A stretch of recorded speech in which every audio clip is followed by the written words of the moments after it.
इसका लिखो भाई। अरे चुंबक द्विध्रुव के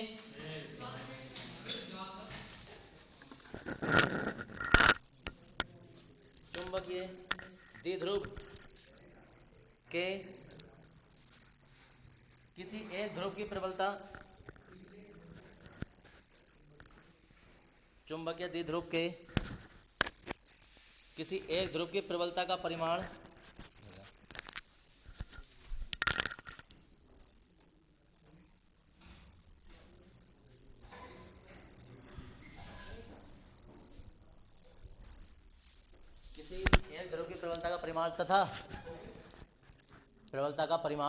तथा ध्रुवों के बीच की दूरी, चुंबकीय द्विध्रुव के ध्रुवों की प्रबलता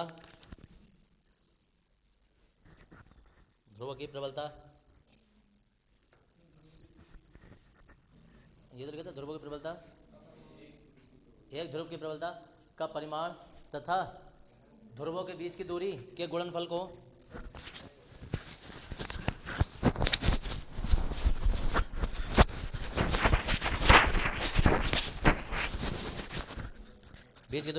को चुंबकीय द्विध्रुव आघूर्ण कहते हैं। चुंबकीय द्विध्रुव आघूर्ण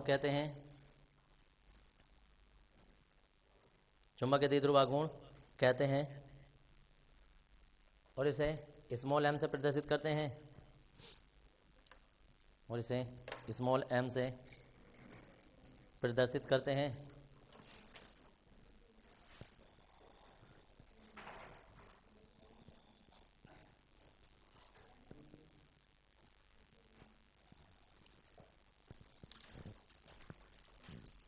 ये हो जाएगा भाई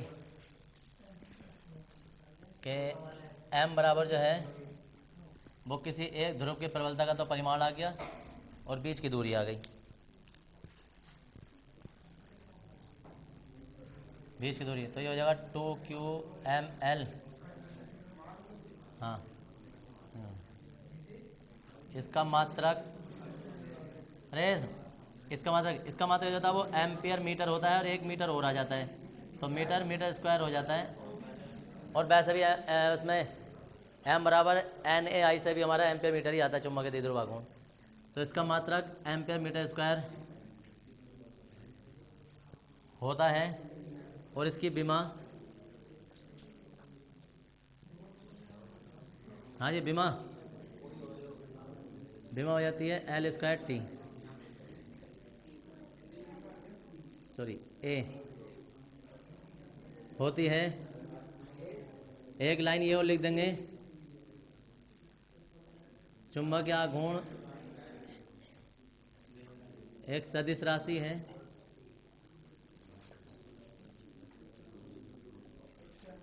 जिसकी दिशा -qm से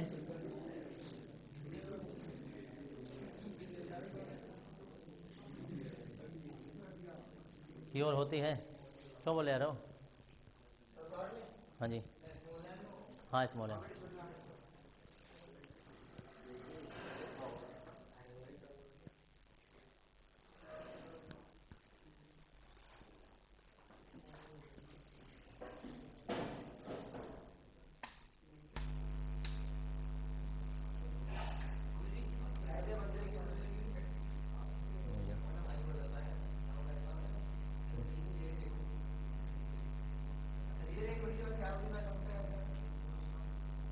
रोशनी आती, लाइट तुम्हारे लिए इधर की बंद होनी चाहिए, उधर की होनी चाहिए। अब सही है।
देखो इधर,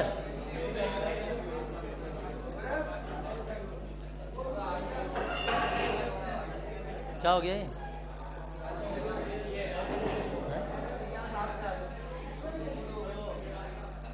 देखिए वो क्या हो रहा है भाई?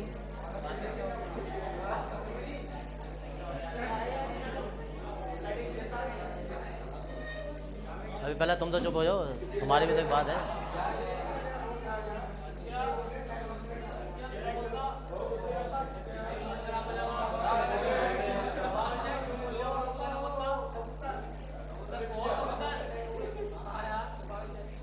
अब इधर ही देख लो, अच्छा खासा सुबह सुबह क्यों अपना दिन खराब कर रहे हो?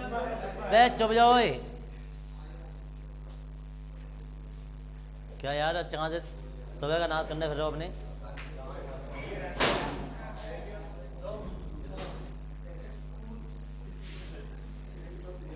देखो इधर,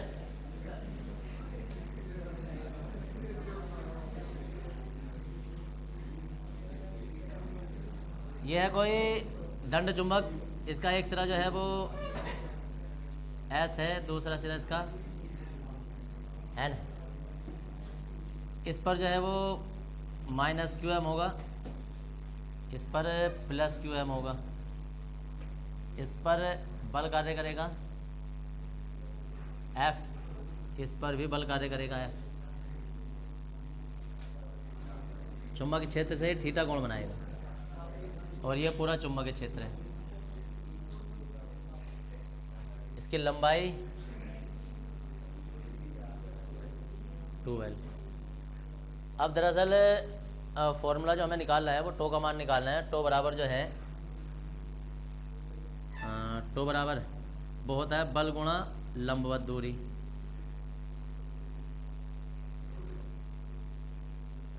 जैसे एफ बराबर क्यू ई होता था ना, क्यू ई होता था। अब यहाँ क्यू की जगह तो क्यू एम हो गया है, और ई की जगह क्या हो गया है, बी हो गया है। तो ऐसे ही एफ बराबर क्यू बी, ये F1 हो जाता है, ये F2 हो जाता है, ये भी क्यू एम बी बन जाएगा दोनों है। तो यहाँ से बल आ जाता है क्यू एम बी, और लंबवत दूरी ये होती है ये एस एन, और इसे हम पी मान लेंगे, तो ये पी एन होगी दूरी। पी एन का मान निकाल देंगे हम। पी एन का मान तो हम कहेंगे, क्योंकि त्रिभुज एस पी एन में साइन थीटा बराबर ये पी एन लंब बटे कर्ण एस एन, और पी एन एस एन की वैल्यू जो यहाँ से यहाँ तक वो साइन थीटा, ये इसकी तिरछी गुणा हो जाएगी, तो पी एन बराबर वैल्यू मिल जाएगी 12 साइन थीटा, ये हो जाएगा। अब पी एन की वैल्यू जो उठाकर हम यहाँ लगा देंगे,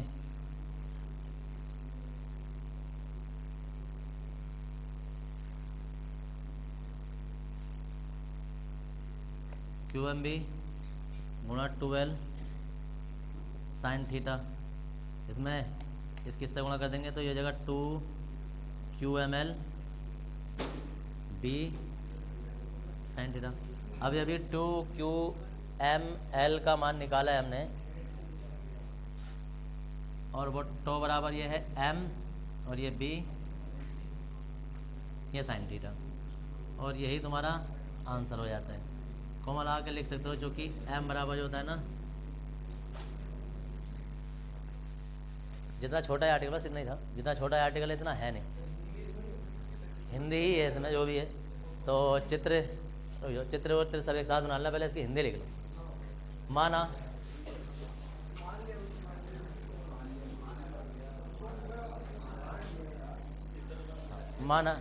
माना एक दंड चुंबक, माना एक दंड चुंबक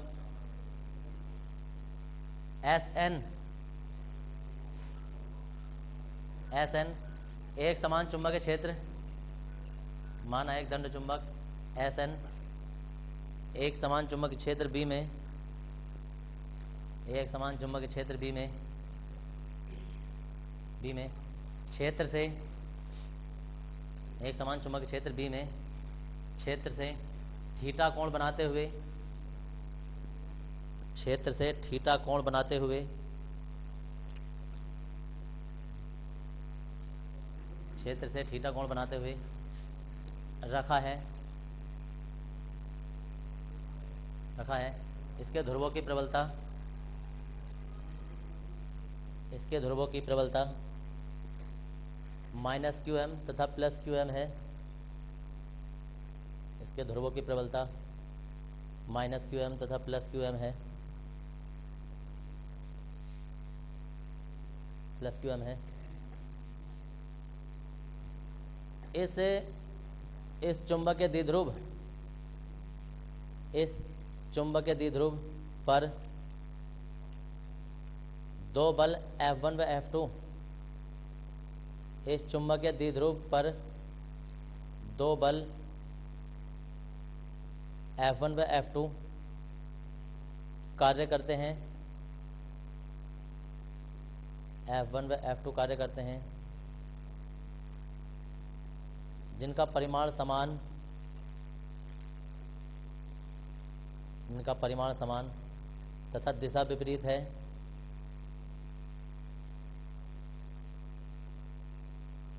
दिशा विपरीत है, जिस कारण यह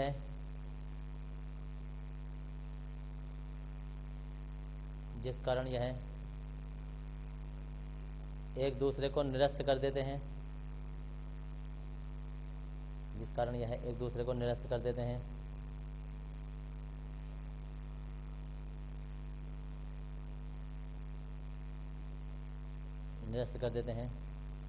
और परिणामी बल शून्य हो जाता है।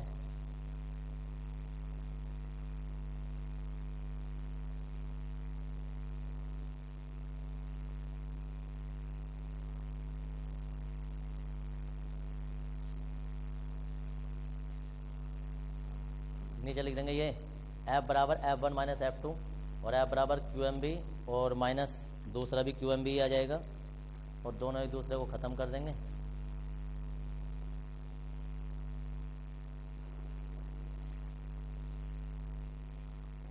यहाँ तक आ जाओ, ये तीनों लाइन लिख दो अभी।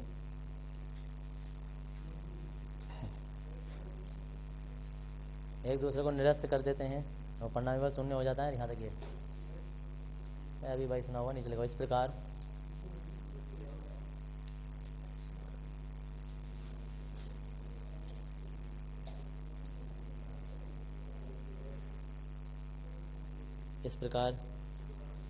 एक समान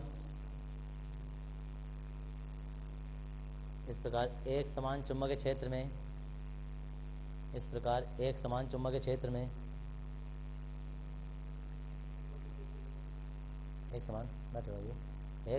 क्षेत्र में चुंबकीय द्विध्रुव पर, एक समान चुंबकीय क्षेत्र में चुंबकीय द्विध्रुव पर कोई बल कार्य नहीं करता है।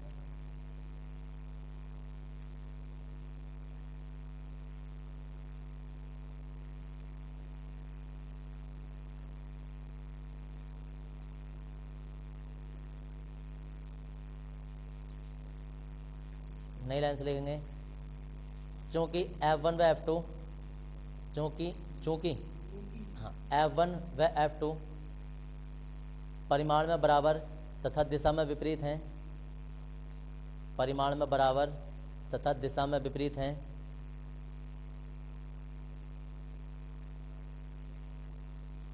दिशा में विपरीत हैं। अतः यह एक बल युग्म बनाते हैं।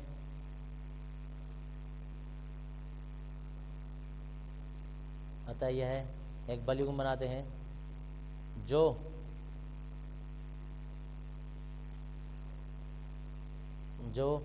चुंबकीय द्विध्रुव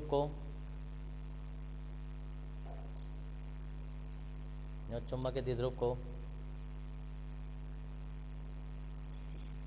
क्षेत्र की दिशा में चुंबकीय द्विध्रुव को क्षेत्र की दिशा में लाने का प्रयत्न करता है।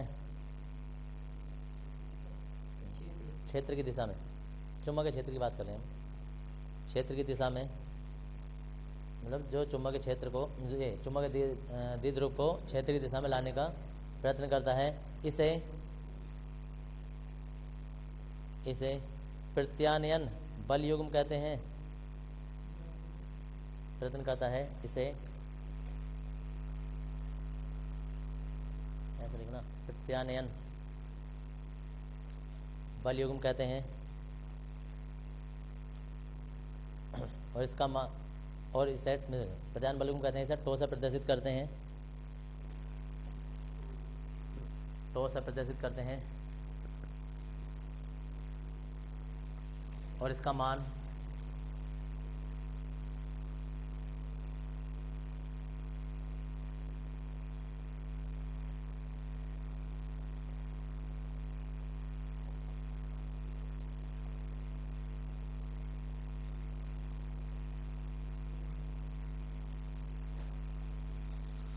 जी, इसका मान ये बल युग्म बराबर एक बल का परिमाण गुणा लंबवत दूरी, और उसके बाद ये सब डाल लेंगे। पहले चित्र बनाना और ये सब डाल लेना यहाँ तक।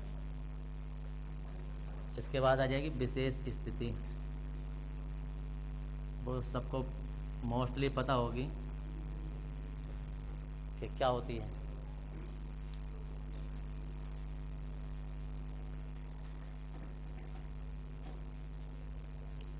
सेम पहला चैप्टर ही चल रहा है ये, जिसने पढ़ा होगा ना उसे पता होगा कि ये कहाँ चल रहा है।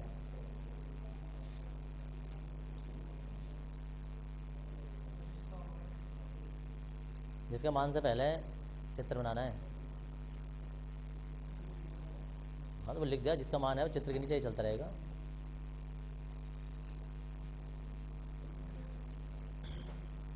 चित्र हमेशा साफ साफ बड़ा बड़ा बनाया करो। लगभग 60 साल 65 साल टीचर तो वैसे ही पहुंचते हैं, वो 62 साल के आसपास।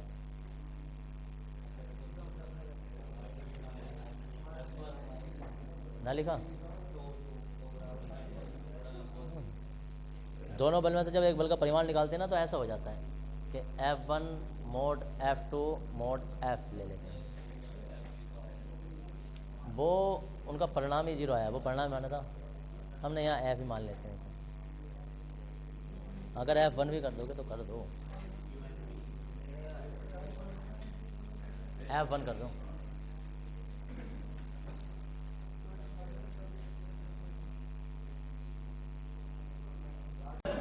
देखो इधर तो अपना आप कर देना थीटा बराबर 90, विशेष स्थिति में थीटा बराबर 90, थीटा बराबर 0 कर देना अपना।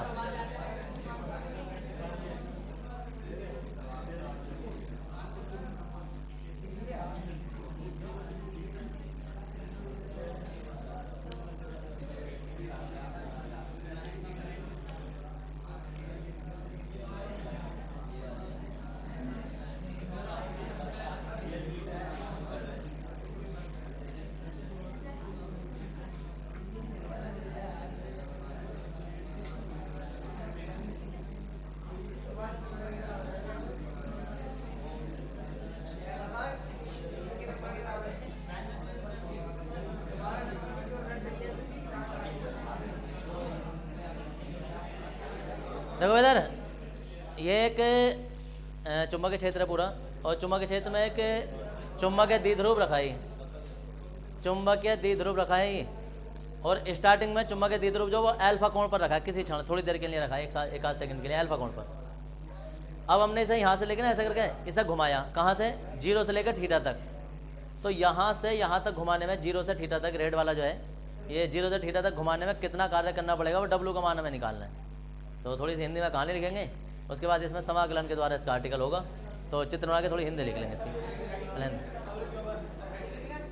फटाफट बनाओ यार। हाँ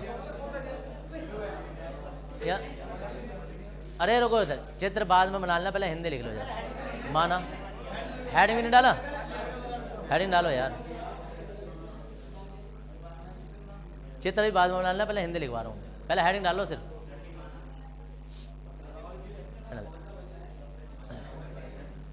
माना, हेडिंग तो डाल दो जल्दी फटाफट, हेडिंग डालने में इतना टाइम लग रहा है।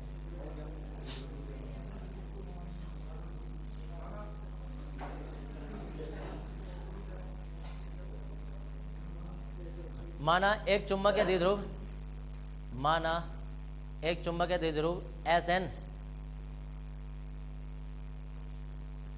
चुंबक या द्विध्रुव Sn एक समान चुंबकीय क्षेत्र B में, एक समान चुंबकीय क्षेत्र B में क्षेत्र से अल्फा कोण पर, एक समान चुंबकीय क्षेत्र B में क्षेत्र से अल्फा कोण पर स्थित है, क्षेत्र से अल्फा कोण पर स्थित है, स्थित है। इस पर कार्य करने वाला बल आघूर्ण, इस पर कार्य करने वाला बल आघूर्ण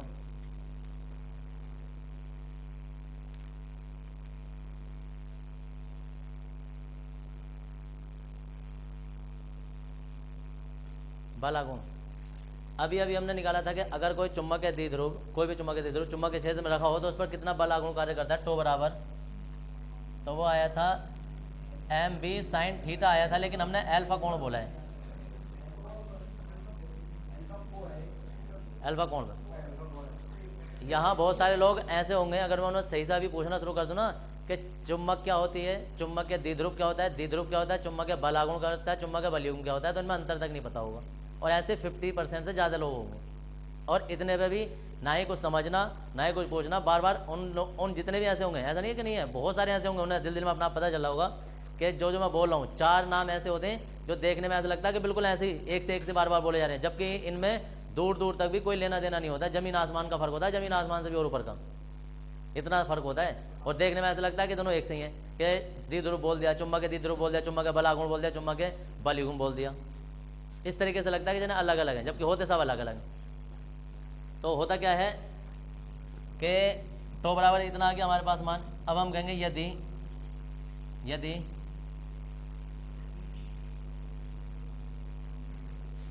यदि चुंबक के द्विध्रुव का सूक्ष्म कोणीय विस्थापन, सूक्ष्म कोणीय विस्थापन डी अल्फा हो, हमने अभी थोड़ा सा विस्थापन माना है कि सूक्ष्म अगर जो विस्थापन है डी अल्फा, तब कृत कार्य, और कृत कार्य क्या होगा, तो कार्य का दुनिया में बस एक ही फॉर्मूला होता है, इसी से सब बनते रहते हैं, कार्य बराबर बल गुणा विस्थापन। अब दरअसल दिक्कत यह है कि हमारा जो बल है ना वो बल नहीं है, और जो विस्थापन है वो विस्थापन नहीं है, क्योंकि सब कुछ कोण पर चल रहा है, घुमाने में चल रहा है, तो बल का तो बल आघूर्ण बन जाता है, और विस्थापन का कोणीय विस्थापन बन जाता है।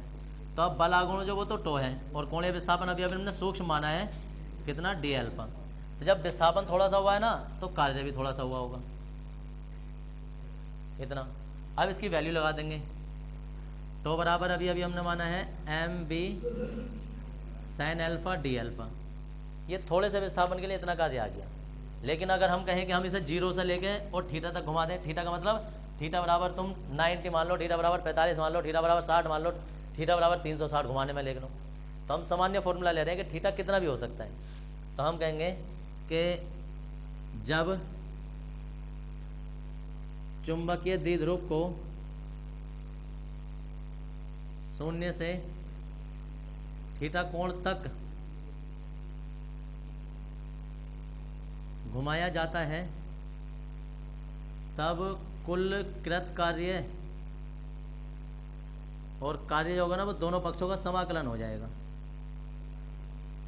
mb sin alpha D alpha, और कहाँ से कहाँ तक, 0 से थीटा तक।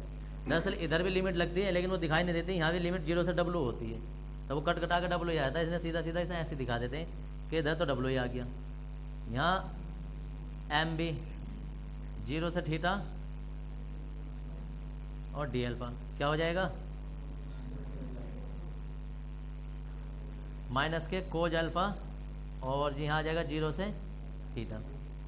लिमिट खोल देंगे अब हम, W बराबर माइनस तो बाहर ले लो एम बी, और देखो ऊपर वाली लिमिट माइनस नीचे वाली लिमिट, माइनस के M B cos theta minus के 1, माइनस अंदर जाएगा तो आपस में जगह चेंज हो जाएगी इनकी, M B 1 minus cos theta, और यही किया गया कार्य होता है। कोई नहीं लिखनी, यहाँ से उतारेंगे और यहाँ तक उतार देंगे, चित्र बना लेंगे।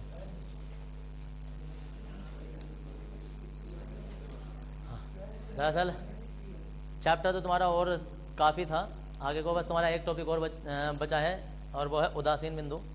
अक्षय स्थिति में अलग निकालेंगे, निरक्षय स्थिति में अलग निकालेंगे उदासीन बिंदु, और बाकी चुंबकीय गुण थे इसके, अनुचुंबक, प्रतिचुंबक, लोह चुंबक, वो निकाल दिए इस बार, तो कल तुम्हारा चैप्टर खत्म हो जाएगा।